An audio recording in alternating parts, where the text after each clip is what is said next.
Hour 2 Overdrive continues, brought to you by FanDuel, bringing you everything from the opening line of the final score. Bryan Hayes, the O-Dog, Jeff O'Neill, Jamie Noodles, McLennan, Pierre LeBrun still to come, Megan Check is still to come, our buddy Darren Pang coming up. 5 storylines going into Leafs Bruins, starting Saturday night, 8 p.m. too. I love that. Love that. Still have young kids, can get the kids to sleep, get downstairs, catch everything. Love it. Cannot wait for that. Yeah. That would be nice. Like, yeah, that will be nice. Well, you can just kind of sit back and, kind of chill. Like 7, I always feel like 7 o'clock sometimes if you want to have a late dinner and that, like you're rushed, right? 8 is you settle in, and the only problem is then when you start going into overtime and that. I'm just being selfish. Boy. Like when you're working, you're doing a Western game and it starts at 10 or 10:30, and we got a double overtime. Man, double or triple overtime with a 10:30 start. You're done at 5 a.m. Well, yeah, it's 2:30. It's coming, sure. Right? It's definitely it'll coming. Come, for sure. It's going to come. Yep, it happens. You got to brace for it. First round's the best round, though, as we know. It's bedlam. Schedule's a little bit wacky out of the gate, like what I've seen so far. I don't like it. It sounds like, again, correct me if I'm wrong, Hayes, the first round is like 16 days long or something insane like that. It's too long. So what they've announced so far in terms of the East, because they know the teams that are in, it's going to be Islanders, Carolina at 5 p.m. start on Saturday, then Leafs, Bruins at 8 p.m., which is great. That staggers. That's the way it should be. 4 teams on the East Coast. It should stagger. You don't want overlapping at that point. And then on Sunday, you're going to have Tampa, Florida at 12:30, which kind of stinks. Like an early Sunday afternoon. 12:30? 12:30 p.m. Tampa, Florida, and then 3 p.m. Washington and the Rangers.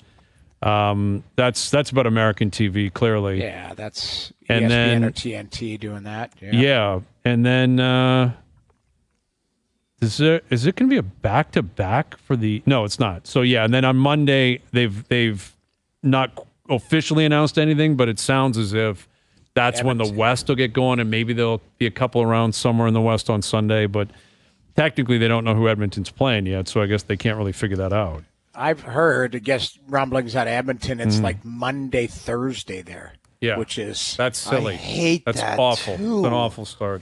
Again, I'd rather back-to-back than Monday, Thursday. Well, you got to, even if you have a because the momentum dies. Not that there is, but you know what I mean? Like it's one game and then, okay, now you got to live with that. If you have a stinker the first night, you got to eat that for 3 days until the next one. Like it's just, or you have a dynamite game and you want to follow it up 48 hours later, and it's like that extra, adjustments, all of that. So I don't know. But that, again, don't quote me on that. I was just talking to people in Edmonton actually today about it, and that's what they're hearing. So who knows? Well, and from a Leaf standpoint, I've heard the same. I don't know what's going to happen, but it could be a Saturday, Monday, maybe Thursday. I don't have an issue with that once you're in it and there's a travel day. And I'd like the other series to kind of catch up, right? Like you don't want the Leafs and Bruins to be done like days before everyone else. And I'm just speaking on behalf of the league here. You want it to sync up, where if you get 2 or 3 rounds that go to Game 7, they either happen on the same day or over the course of 2 nights. You don't want it too delayed. And if there's a sweep or something, you got to sit around for like 12, 13 days. That certainly would not be ideal. No. I mean, the Leafs could have, if the Leafs play Saturday, Monday, they'll have played 2 games before Edmonton drops the puck. Right. And Winnipeg and all of those other teams out west. Like that'd be silly. Yeah, that'd be goofy. It's a bit weird. Yeah. And again, this Utah team, so Utah officially exists now because Arizona has left. Yeah. They're going to get rid of Coyotes, as they should. You can't be the Utah Coyotes. Come up with one name each individually, quickly on the spot. Hazy, go first. I'm blanking, man. I have nothing. I would be terrible at this. I mean, not on the fly. Utah Mammoths. The Mammoths? That's too tough to say. Dude, mammoth, like a mammoth person. Mammoth, like a woolly mammoth? A mammoth is like the Sasquatch. A woolly mammoth? Brutal. Give the horn there. Yeah, I'll give it to him. What are you talking about? I like mammoth. I'll overlap it. Mammoth? Brutal handle. Dude, I honestly thought your guys were going to say, it's over, that's their name, send it to Ryan Smith. A woolly mammoth. Not woolly, just Utah Mammoths. I don't like it. I don't like it. Okay. I've got one. I mean, I played for two different Utah teams. One was the Salt Lake City Golden Eagles, so you could be That's pretty good. And the other one was the Utah Grizzlies. But why not combine them, Noodles? The Utah Golden Eagles. Like, that's a great name. Yeah, you make a cool Golden Eagle jersey. Yeah, it's Golden a sharp Eagle, name. something. But are they known for Golden Eagles around there? I don't know. Like, that's the thing. Like, if you go back and look at our jerseys, they were horrendous. Mm-hmm. Like, it was a weird look. But I like the Utah Grizzlies. The Utah something for Mountaineers. Like that stuck in my head. I don't know if that's weak or not. Yeah. But I like Utah Golden Eagles, man. Yeah, that's a good handle. I don't think there'd be anything wrong with that. I think you could even get rid of gold and just Eagles. There's nothing wrong with the Eagles, the Utah Eagles, Utah Bears, the Utah Packers could be something in there. There's options. The Mammoths, though, is just not even – that wouldn't be in the top 1,000. Would not Ask be in the top Panger. 1,000. He would like it. Ask Panger. All right, I will. Here's Darren Pang of the NHL on TNT joining us here on the Maple Toyota Hotline. We're trying to figure out what Utah is going to call itself, Panger, because I guess they're not going to have a nickname for the first year, and – likes the woolly mammoth. Not woolly. Don't say that. Just the mammoths. Panger, do you not like Utah mammoths? Like, what idiot would say, we're the woolly mammoths? Oh, God, you guys are killing me. I think the Yetis are going to catch. It's going to be the Utah Yetis. That's what it's going to be. I like that. Yetis. I like that. I played against, I think, was it you, Noodles, that just said about the Salt Lake Golden Eagles? I think it was, huh? Yeah, because the IHL. We know that the woolly O-Dog didn't play in the old IHL days back then. But I got to tell you, when I played the IHL in 1984, and we flew out to Salt Lake City, and we played the Salt Lake City Golden Eagles, I thought their sweaters were phenomenal. There's a lot of terrific players that went through that city, and I'm sure that they would attest that at that time anyway, it's hard to compare what a minor league city is going to translate to in terms of an NHL city. But in my experience there, and I played 3 years in the minors in the IHL, I always really enjoyed it. The only thing I didn't enjoy, and Noodles, you're going to back me up on this, in order to go to a bar back then, we had to pay a $5 membership fee to get into the bar called the Green Parrot so we could have a couple of cold ones after the game. Do you remember that? Yes. The Parrot was a legend. You bought a membership. They kicked you out at 1 a.m., no matter if you had 10 beer in front of you or none. And then oh, my goodness. They ended up having another bar called the Portugal. Those are the two that I always stand out to me. But the Green Parrot was across the street, basically from the rink. And Panger, you can talk about the IHL. This was a gentleman's league. Everybody was making good money. It was former NHL players, either guys on the way up or on the way down. And it didn't matter how the game went. Both teams were in the bar right after the game, like flat out, all drinking together, enjoying themselves. That league was a gentleman's league. It was a really fun league. Remember Pat Ribble? I remember Pat Ribble. I think he played for Calgary. At the point that I was there, I think Bobby Francis, who ended up being I think he won a Jack Adams Award as Coach of the Year with the Coyotes. After that, but I remember those guys. Yeah, they you're right. It was a gentleman's league, and it was it just looked like a tasteful sweater. For anybody out there, go back and look at these sweaters from the Salt Lake Golden Eagles at 1980. It's probably 81 to 84, 85, 86, something like that. But I remember something. I'm getting off topic, but it's such a great memory. I want to share it to you. The Calgary Flames. It was their affiliate as well, and Mike Vernon got sent down to Salt Lake. I was sitting in the stands. I was playing for the Saginaw Generals. I watched their practice, and Wayne Thomas and Glenn Hall got sent down from the Calgary Flames to go down and work with Wayne Thomas and with Mike Vernon. I went to a restaurant across the street to have a pregame meal, probably some cheap Italian place, where it costs like $6 or something with the salad included. And here comes Glenn Hall walking down the sidewalk, and I stopped him. I introduced myself to him. He said, "I know who you are." And he says, "You're a little guy." And he got in a crouch, in a full-on stance, Noodles, in the middle of the street, like the sidewalk. And he was explaining to me how I got to really fight around traffic and get down low and be an athlete. And I just remember going in there and having lunch. And I think I stopped everything that came my way that evening because I was so inspired by the great Glenn Hall, Mr. Goalie. So anyway, I'll leave you at that. I don't have a nickname for you just yet. I will say this, that in watching last night, I had a game on TNT last night in Tampa Bay, but I did get a chance to see a lot of highlights and listen. My good friend Todd Walsh, in case anybody's out there on social media, watch for his clip when he basically said his goodbye last night, because he did a phenomenal job in explaining the people, the passion, the closeness of the group that have stuck with that Coyotes team for an awful long time. So it's worth your listen. It'll take you 5 minutes, and you'll be inspired by Todd Walsh. Yeah, I saw that. That was a great job. As you mentioned, you're in Tampa, so that was the game we were tracking last night, and it was Matthews, Kucherov, and then a bunch of other guys that happened to play. Was that kind of the vibe last night? That is totally the vibe last night. Absolutely. I mean, we're, all morning long we're talking to Coop, and I know Coop used to be a lawyer, but man, he was just selling me on the virtues of Kucherov being the MVP of the league. And I got to tell you, when Kuch set up Braden Point for his 100th assist, because I was between the benches, I could see Coop. And the look on his face was one of a proud dad or a proud grandpa. I'm not sure, but it was extraordinary. I wish I would have got a picture of his face because of the season that they've had and, the way that Cooch played. But in saying all that, I would say that unlike Auston Matthews, where I'm sure the guys were feeling pressure to put it on his tape the right way, I would say this, that Braden Point had 3 or 4 chances before he scored, and I think he was gripping his stick a little bit tight, too. I don't think anybody wanted to disappoint Kucherov in becoming, the first winger ever to have 100 or more assists in a season.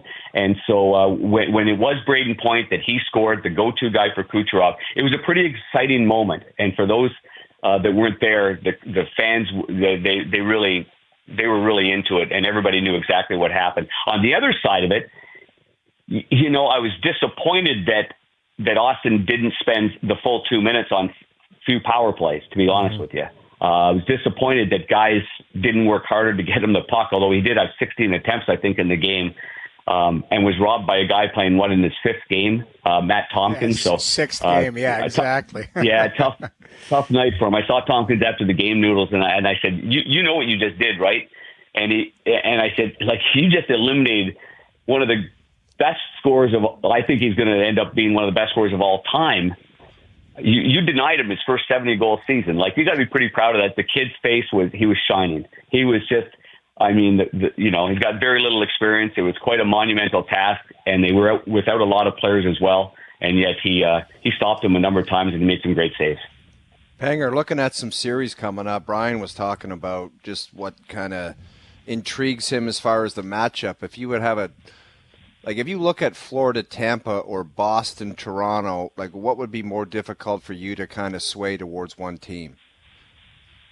Ooh, that's a great one, because I just remember that Tampa Bay, Florida series of 3 years ago? How many years ago was it? It was just a battle of all battles. Maybe it was only 3 years ago. Yeah, 2 years ago. Jeez, yeah, that was something else, And I just think that's got the element of basically a grab fest, a stinky leather mitt after every single scrum, after every single whistle. And we'll see how the officials handle that series. I think they're going to have their hands full.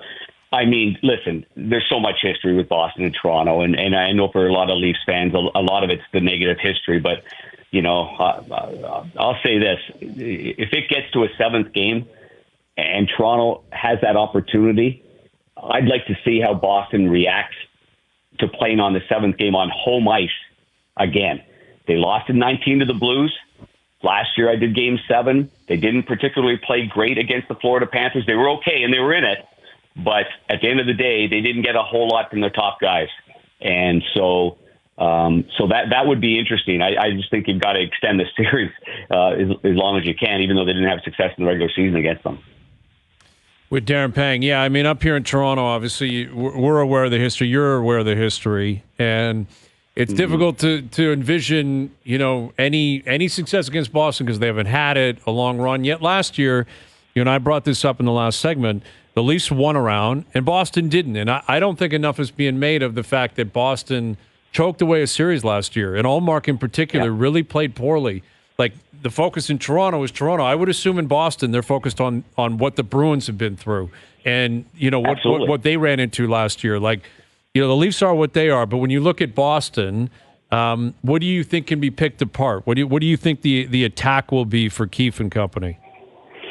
Well, and number one, remember last year that, Bergeron really wanted to play that final regular season game in Montreal and really got hurt. I mean, he really hurt himself, and he didn't play in the first 2 games and was a shell of himself, really, in that series. So I think they'll have, my opinion, and this is nothing against Bergeron and Krejci, but, their legs weren't quite there last year. So they'll have other guys in different roles that are now have advanced in their responsibilities beyond those 2 guys that are basically legends in Boston. So that being said, this is just me. I think any team that plays Toronto, you're going to want to put pressure on their goal line. Like pucks in deep, keep the cycle alive. Don't waste a lot of shots. One thing that Jim Montgomery has done really well, he took it from Craig Berube, is not funneling a lot of wasted shots from different areas just to put them at the goalie's feet. I think they do a much better job of holding on to pucks down low. That's going to put a lot of pressure on the D of the Toronto Maple Leafs. So that's going to be it. Can Toronto stop the cycle? Can they stop the down low play to the slot or the down low play to the point, and the Boston Bruins walking the line? And so, to me, that's going to be it. The other part of it is, guys, and you watched the game last night, I know, you're at ice level. I don't see everything but ice level, but I can hear the sounds, and I can hear the guys that are going. And I thought that Nylander, I'm not picking on one guy, but I thought he was going to be all over the place last night, for number one, he was 3 points from 100 himself, and he'd only be, the third Leaf ever to have 100 or more points in a season, joining Sittler and Gilmore. So I thought there'd be more motivation there. And I thought there'd be more motivation because he's the one guy that can carry the puck up the ice. And when he was on the ice with Auston, that he was going to work his tail off and feed him. And at the end of the game, there was a couple of chances I thought for sure he was going to fake the shot and put it over to Auston. And instead he fired it at the net. So what I was saying is I put a lot on Willie Stiles in that first round because he has that ability to be a game breaker. And I'm not going to base it on last night's game, but I haven't really been impressed with what I've seen the last, I don't know, maybe 8 to 10 games. Am I right or wrong? No, you're right. You're right. The way he played, down the stretch, it was a real struggle. I mean, he hasn't scored in I think 12 games, 10 or 12 games. March 24th or something. But that's the thing, guys. Why would you want to set yourself up like that? You're just basically putting a bullseye on yourself. Because if he stinks the joint out in the game 1, everyone's going to say that's just a continuation. Like, take a little heat off yourself to start the playoffs and be dialed in and say, I maybe struggled in game 1 instead of this guy's been junk for a month. Yeah. Yeah. I'm with you on that. I guess I got my expectations up last night for a lot of different reasons. And the number one ultimate reason was to get your teammate his 70th goal and do whatever the heck it would take. And maybe there were certain situations where Sheldon looks at it this morning and says, man, maybe I could have doubled these guys up a little bit more. Maybe I could have got 4 forwards on the ice a little bit more, even at 5-on-5. The main goal wasn't to get 2 points because you're not going anywhere for the points. It wasn't a team thing last night. It truly was an individual statistic and an important one during the course of a regular season where all we talk about is team stuff. So I was expecting a little bit more, to be quite honest with you, from him. With Darren Not from Pang. Auston. Yeah. Auston gave it everything he got. I think he gave it everything he had. He had the folks in the building. Did he have 16 attempts? Yeah, I believe so. I think 11 hit the net, or 12. Yeah, and then 16. He did the same thing the night before in Florida. He just rifled shots at net. Against Detroit on Saturday night, he scores early in the game to get to 69. And he just kept going and going and going. He had 2.5 games to get there, and he couldn't. You guys will like this. So I flew today to L.A., and I've got the Blackhawks final game of the regular season. So I'm in the locker room afterwards, and the media's left, and Connor Bedard is sitting there. And all year long, he's been saying that Austin's going to get to 70. And so, at the beginning of the year when people are going 75, 74, 76, can he catch Mogilny and Solani, 76? This kid is so sharp, and he was bummed out because he was cheering for 70.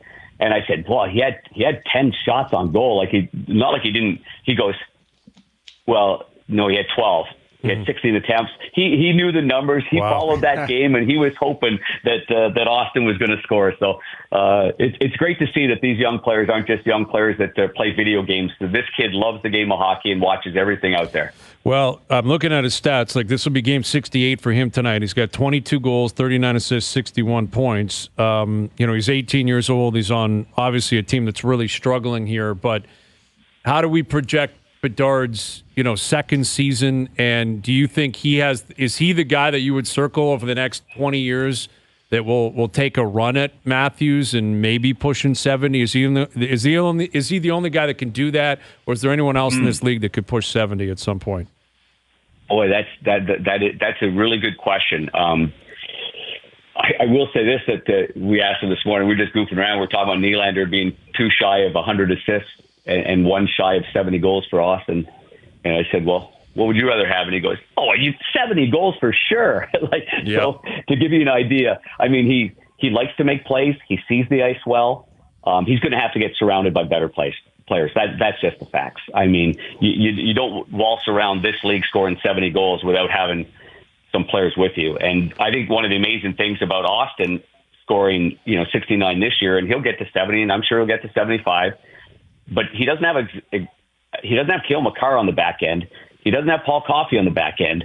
He's sure. I know that Morgan Riley's a really good defenseman, but he's not that kind of defenseman. And so that's even more impressive. So, I mean, if Kevin Korchinski ends up being a guy that, can handle the power play, can get himself up to being a 70-point guy in the NHL at one point, because he can make a great first pass, and I know that they feed off each other pretty well.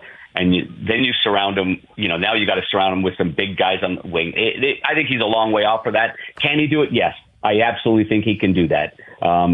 He's just he's an 18-year-old kid still playing junior hockey basically at the NHL level with a lot of players that won't be NHL players, I wouldn't think, when you look at it in the future on this team. So that's, and breaking it down, yes, I think he has the ability to challenge it, yes.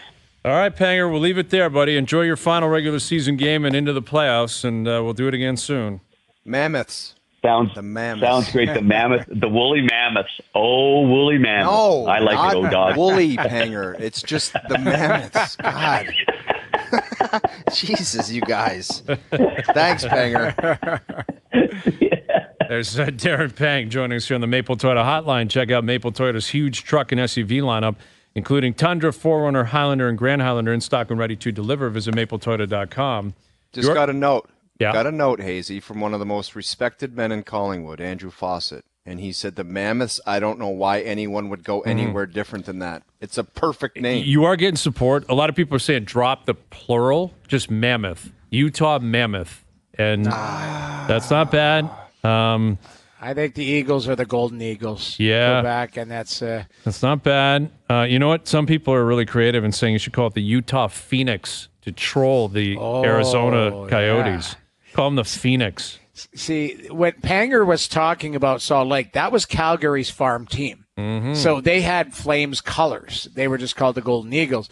But then when I got there, they were an independent IHL team. And my jersey was like black and gold, and it was a weird. It didn't go with Islander colors. So we sent some players down there. Like it was myself, I think Ziggy Palvey, Derek Armstrong, some young guys from the Islanders. They sent to Salt Lake City. So there was an independent team. It was just a weird setup that one year there. But I think the Golden Eagles. I think Mammoth. Yeah. If you took the S away, maybe Mammoth. Maybe. Yeti's getting a lot of love, like the Utah Yeti. Come on, we're trying to be serious here. You don't name a team Yetis. They named the Kraken, dude. They don't have any. They don't have any right to dispute any name if you call a team Kraken. Dude, you know what? You said take the S off of Mammoths, because Mammoths does sound stupid. Mm-hmm. I can't even say that properly. Woolly Mammoth. The Utah Mammoth? Mammoth isn't bad. That has got a ring to it, It's not bad. It's not bad. People writing in the Summit, maybe. I like this. The Soberman. The Utah Soberman. No, that's tough. That's too much? Tough. Okay, you can't do that. It's got to be just simple, like the Utah. It's two options, guys. And doesn't it not? It bugs me. I don't know why it bugs me.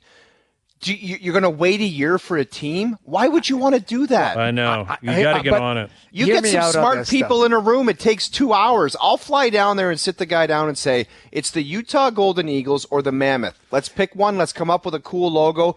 Done. It's done in an hour. Do not wait. The Washington football team had a ring to the point where I think the fan base enjoyed it and wanted to stick with it, correct? Yeah. Now, you're right. There was racial connotation. There was other things that chose them or made them change the name. But I think they were to a point where it's like, to hell with this. We're just going to be called the Washington football team. And people liked it. I mean, I like it more than Commanders. I don't like the Commanders. Sucks. I hate the Awful Commanders. But that's what I'm saying. So what if you were just the Commanders. Utah hockey team? It would be different. It would be different. I mean, I don't think they'll go with that, but maybe that's the play for the first year, Noodles. Like maybe if you're not going to have a nickname, it's just Utah hockey. Yeah, Utah hockey. Like not even the team, just Utah hockey. I don't know. It's weird. It'd be interesting to see, like, what are their jerseys going to look like? Like, you're not taking Arizona's colors, are No, you? you Like, can't. It's a whole new thing. Because I like, as much as you don't like the Kraken name, I think their jerseys are awesome. I think their logo's awesome. Like, I really enjoy Seattle's setup. Their building's unbelievable. They've got a great setup there. Ronnie France has done a really nice job. I agree with you. I think their colors. I thought their Winter Classic unis were unreal. Yeah, you're right. Kraken's. It's not bad, but it's a mythical figure. You know what I mean? Like it's and I guess what the hell's a maple leaf? I don't know. It just takes time. So anything is going to feel different and off and shocking or whatever. Maybe if the Kraken are around for 20, 30, 40 years, we won't think twice of it. And it's not not an offensive name. It's not. No. Like when I heard it, I was like, Kraken. What is this? And well, I thought of whiskey or something. Isn't there a whiskey called Kraken? Like there might be. I'm not sure. Yeah, I swear I got a bottle of it sitting right over here. Okay. Like, I'm going to pull it up if I can, but I think it's called Kraken. All right. Well, Grizzlies is coming up. Grizzlies, not bad. That's not bad. It's Mammoth, man. It's a gorgeous name. Okay. Or Golden Eagle, Utah Golden Eagles. That's a great name too. All right. There you go. Okay, Pierre LeBrun coming up. We got our best bets brought to you by FanDuel still to come. Scotty Scheffler, I believe, shot 2 under. He looked basically hungover out there. Like, this guy's so good, it doesn't even matter. And the Jays are off, and they're in San Diego tomorrow. We'll look back on their series, which they had a very successful homestand and a good series against the Yankees. And Nick Nurse and the Sixers are through. Jimmy Butler looks like he's in big trouble with an MCL issue. So there's a lot going on in the NBA, golf, baseball, and, of course, Stanley Cup playoffs right around the corner before the final night of the NHL season tonight. OverDrive continues, TSN 1050 and on TSN 4. All right, TSN 1050 wants to put passionate Leaf fans in the stands to see Leafs Bruins in round 1 starting Monday. Listen every weekday during the 8 a.m. hour, 3 p.m. hour, and 5 p.m. hour for a unique Leafs keyword. Ooh. The more keywords you hear, the better your chances are of winning. And when you hear one, you'll have 10 minutes to text the keyword and your name to 105050. Text the keyword and your name to 105050 and tell us what makes you a diehard Leafs fan. Before each home game, first up, we'll be calling one devoted fan to give them a pair of playoff tickets. There you go, man. All right. Leafs Bruins game 1, Saturday night, 8 p.m. prime time. God, I'm already thinking about that on the regular. I'm thinking about a lot of different things, like big boys, goaltending, battling, creating offense. I don't know. It's like I can't imagine for the coaches and management and players because it's kind of in my head a lot. Well, are you buying that Keefe was looking at Bruins game tape during the intermissions last night? I thought that was a bit weird. That is the stupidest thing I've ever heard in my life. I don't believe that happened. You got a game to play. There's so many balls in the air, and you're telling me this guy fired up some viz to look at the Boston Bruins? That could have been done on the plane. Yeah, I'm not sure that actually happened. I understand what he was trying to hammer home is that the game was totally irrelevant, which it ultimately was. It wasn't for Matthews. And I credit Matthews admitting, because if he admits it, his post game is always really kind of low energy, goes about his business. For him to say, I really wanted 70 means like he really wanted 70. Like he was playing in Florida. Like basically that was your answer. Like he was playing. Even if they had a fully healthy team, I think he was playing both games until he got to 70. And I appreciate that. And guess what happened? He got through it, and he's healthy, and he's totally fine. So this idea that he had to sit or he wouldn't be ready, or what if he gets injured? He didn't. He's in his prime. He's ready to play. He turns the page, and it's all good. But, Keefe acting as if he was breaking down the Bruins' power play in between the second So and you're third telling me last night. Keefe had that comment? We have the Sheldon Keefe comment. We have the Yeah, Keefe he did have comment. the comment. Yeah, we need the Keefe comment. That's what we need. See if we can find it. I thought he So made it to Masters after the game, didn't he? Yes. I thought he did. He did. See if you can find that, guys. But the thing is all I've run into the last 2 weeks or more has been scouts from team after team, pre-scouting. And like the Leafs have 4,000 people that work for that organization, legitimately.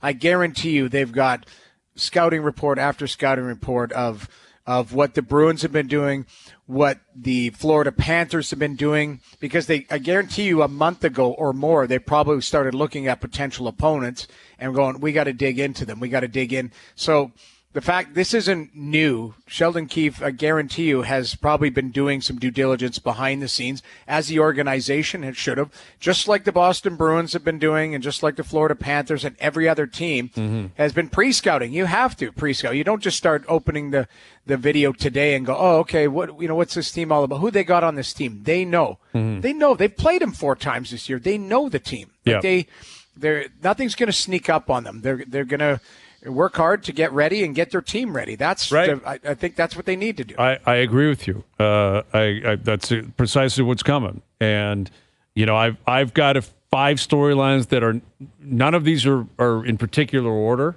because it's basically these are the 5 things that we're going to talk about a lot leading up to game 1, and I think will be talked about extensively throughout the series.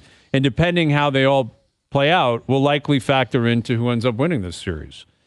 You guys want to hear these? Yes, I want to hear it. I can't wait. You did a fantastic job on the first one. Just keep cooking. Let him cook. Let him cook. Green Eyes, Green Lantern. Let's go. Number 5, I have, will Brad Marchand be a pest or a distraction for the Bruins? Absolutely not. You don't think he'll be a distraction? You think he'll be a pest? Dude, he's a gamer, man. He's going to be a pest for sure. Oh, he'll be a pest. He can't not be a pest, but he understands that. Well, in saying that, he did lick a guy's helmet in the playoffs, I believe. Yeah, that was Leo Komarov. He did that too. Now, they still won the series, but he can run hot. He's pretty emotional. He knows when to draw people in. But if it becomes a scene where he's melting down or the Leafs get him, because the Leafs have got him a couple times this year. Like, they've got him in terms of popping him, in terms of punching him, cross-checking. Like, McCabe got fined for the cross-check to the head on him. And he runs pretty hot. He's emotional. You push him over if I'm the Leafs, don't let him get to you first, because that's what he's going to try to do. Needle at him, jabs in the back of the legs, grab him from the helmet, and do whatever you got to do, because he's going to be planning on doing that first.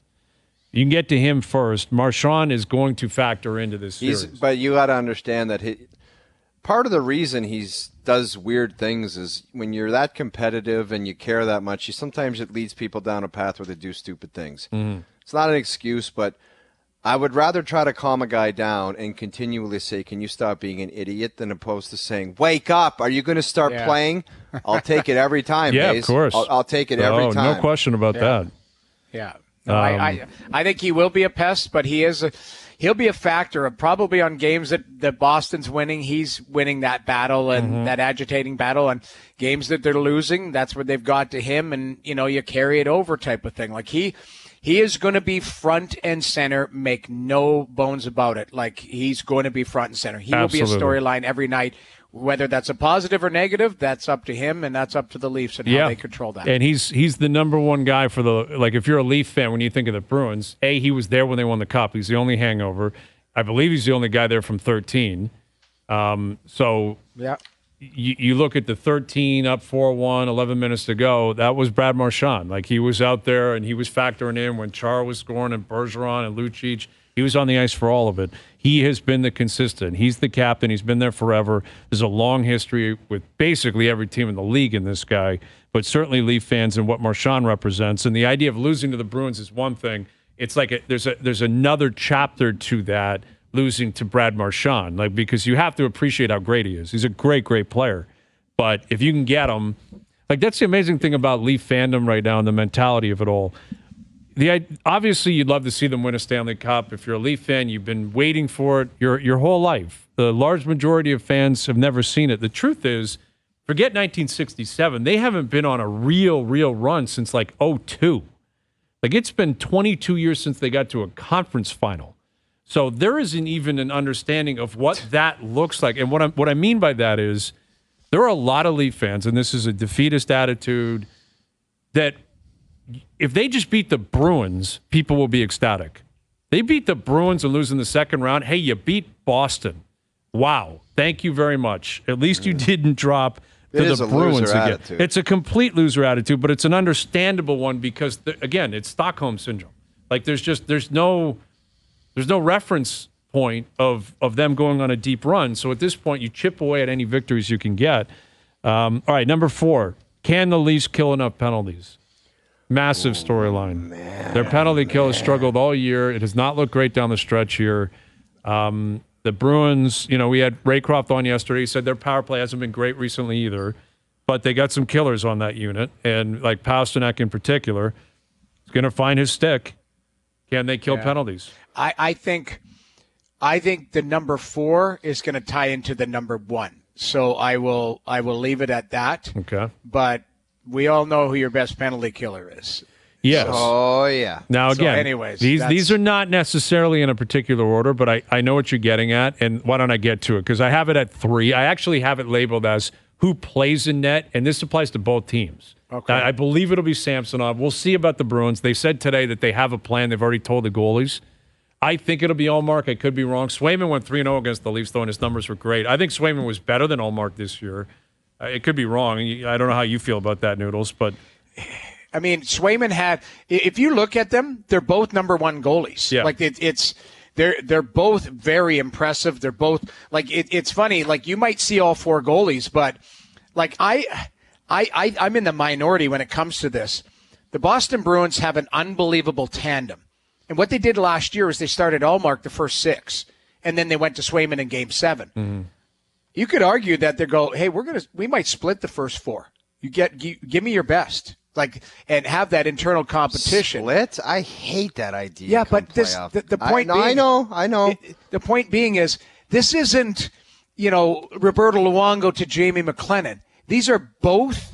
Ullmark won the Vezina last year. Swayman they both have Vezina numbers again. But Noodles, this what year. if you throw Ullmark in the net and he's dialed in and he's ready to make a run, and you say, "Hey, by the way, your buddy's going in there, so do your little bear hug thing and see you later." That would be weird. The thing is the buddy's just as good. Like, it's not a drop off. What I'm saying is they might have a plan to go, you're both going to play in this series.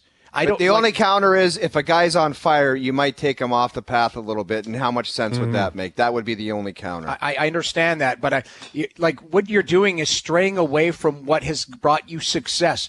They won the President's Trophy and had the greatest regular season last year, not because one of them played 6 games in a row. Mm-hmm. It's because both of them played where the other guy could prepare for the next game. Like, they had a tandem. They didn't have Vasilevsky. They don't have Hellebuck. Mm-hmm. They have 2 really top-notch goaltenders that play well in a tandem situation. So I still think there might be a plan there to get both of them in. Not because of poor play. It's because you're going in and you're following it up, and you better be a rock star. I'm going back to that guy. I think that can benefit the Leafs, though. Like, if it's being described, which is how you are describing it, and accurately enough, is they're both really good. But that can mess with your psyche again. Ullmark choked last year, man. He choked, and the idea that it's, hey, you got a short leash, you better play well, or this guy's going in. I don't know if that works. I don't know. Is he mentally strong enough for that? Put it this way. If the 4 goalies were up for grabs on a depth chart. Yes, Boston's would be 1 and 2. Who's 1 and 2? They'd be the first 2 picks. Exactly. But you can only play one guy, is the point, Noodles. I agree. Doesn't matter who you're back. Like, you can have Tom Brady and Peyton Manning in the prime. Going. You want 1. Yeah. Yeah. Well, I agree. I'm not countering your argument. I'm just saying I think there is something there. They've got to find, if Boston wants to find that groove, I don't think it's just with one guy. I think both of them will play. Well, and from a Leaf perspective, we believe Samsonov will be that guy, and it just, can he get it together, right? Like he's had one of the truly more fascinating seasons in recent NHL history, like for goalies. I mean, this guy was on waivers. He could be playing in Anaheim tonight. He could. He could be in Chicago wrapping up his season for the Kings. And instead, he's likely the Leafs' number one starter. And then once you get beyond the who's going to play, it's how are they going to play? You know, and obviously that is going to play a huge factor in how this series plays out. So to finish that's why it ties to the penalty kill. Yes. That's what I was saying. Whether it's Samsonov, whether it's Woll, your goalie's got to make big saves on the penalty kill. Big time. Number 2, which Maple Leaf winger can match Pasternak? This is something we've talked about multiple times this week. I mean, we're talking Nylander and Marner, effectively, if you're talking high end. Is it who can do it? Who do you want to do it? Who's under the most pressure to do it? I don't care who it is. I just know the Leafs, it has to happen for somebody. You know what I'd like to see? I'd like to see Mitch Marner do it. Yeah. Because he's due. Like, you've never seen in a playoff series where you're saying, man, they can't handle Marner right now. He's so dynamic out there, and he's making so many plays. They have no answer for him. Mm-hmm. I've yet to say that in the playoffs. I've yet to say it, and I'd love to see it. Because if it doesn't happen, God knows what happens next, just as far as what people are going to say, and can he get it done in the playoffs? Because you can't continually watch lack of production and playoff losses in series and then say, we still love him and let's keep doing it all together. It would be insane. Well, you're right. I think Marner, like, they both have the ability to play very well. They just have to do it at the most critical times. And, you know, it's not about getting points. Like, you can look back and go, well, this guy had 6 points in 6 games last year against whatever. It's, are you going to deliver at the most critical times? Yes. When it's 2-2 and you need a big play. Well, that type of stuff. That's what I'm looking for. And Mitch kills penalties, right? He's coming over the boards first. That penalty kill, he plays in every single situation. He's going to be likely starting away from Matthews, which should give him a better matchup, but also is going to put the spotlight on him that much more. Like, he's got to prop up whoever he's playing with. And he's long overdue for a dominant performance. His statistics throughout his career in the playoffs have been pretty good. Like, he puts up points, but a lot of times it's game 1 through 4, he puts up points, and then as the round goes on, it fades. It can't fade for him. He's got to be a factor. But Willie does too. Willie had 98 points. He got paid $11.25 million for this. Yeah. This is when. Not in November, not for going through Sweden and stuff. It's for this. Like, this is why you're a Leaf. This is why you stuck around. This is why you get paid. And it's imperative that one of them, and if it's not going to be them, Bertuzzi, Domi, I think Matthew Nyes. I liked what I saw out of him in the playoffs last year. Someone's going to have to match it because the Bruins have a lot of firepower on the wing. We'll come back with our number 1 story, or one of 5, but the one that is still remaining. All right? Pierre LeBrun still to come as well. Our best bets brought to you by FanDuel. Overdrive continues, TSN 1050 and on the TSN app. All right, Pierre LeBrun still to come. We've been looking ahead to 5 storylines that I think everyone's going to be talking about leading up to Game 1, Leafs Bruins, and we'll likely filter in and out of this series, and we'll likely determine how it's going to play out. We had will Brad Marchand be a pest or a distraction for the Bruins, or just the role Marchand's going to play in the series? Can the Leafs kill enough penalties? Who will play in net for both teams and how they'll play? Which Maple Leaf winger can match Pasternak? And then the number 1 story I have that I think is more of a carryover from what we saw, but will Auston Matthews keep scoring at the same rate? The best goal scorer in the world. He just scored 69 goals. He basically scored every single game. Can he do that in the playoffs? Because he has to. Oof, what a great question. What a great thought and idea. I mean, everybody knows the playoffs a completely different ball game. It's impossible to continue to score at that rate, but you know what? You got to get something done. Yeah, you do. You can't have a bagel like you did against Florida. You can't go 5 games without a goal. Like, he should be expected. I said this last year. I've said this for the last couple of years. Unless he's playing the Oilers, The expectation should be that guy's the best player on the ice. No kidding. And I've said it for 6 years, Brian. If it's not a goal, and that's why I always talk about bringing some different elements to your game, because he could go behind the net and absolutely dummy Charlie Coyle and knock him down and steal a puck, and Marner could pick it up and feed it to Bertuzzi. That's a different way to contribute. Mm-hmm. And then we go on SportsCenter, one of us, and say, look at this play he made. It's not about the goal. It's a different way to contribute. But if you just go out there and say, I got to score a goal, I want to get the puck in the slot, and that's your only approach, you're screwed. You have no chance. Mm-hmm. There's no chance. There's got to be secondary ways to contribute. Or you're just leaning on one thing, and when it doesn't go your way, you're screwed. Yep. I'm just curious of how they will handle the way things change in the playoffs. Like they got to know it's coming, Noodles. This is year 7 of it. I understand. Is it year 8? Year 8. Isn't it? Year 8. Sorry about that. But my point being is there is going to be punches in the face. There is going to be stuff, and the Leafs. Yes, they're tougher around them. It's this top players still that are going to be tested. Everybody else is, Joel Edmondson. He's going to be fine taking a punch in the face. Mm-hmm. And he'll punch back, and it won't change his game. Yep. Exactly. But the point being is that's, the top players, how they fight through that adversity. You're absolutely right. If I'm Jim Montgomery, I'm saying, listen, we have a game plan. We're going to do our thing. But if you get a chance to go tell Mitch Marner you're going to kill him tonight, do it.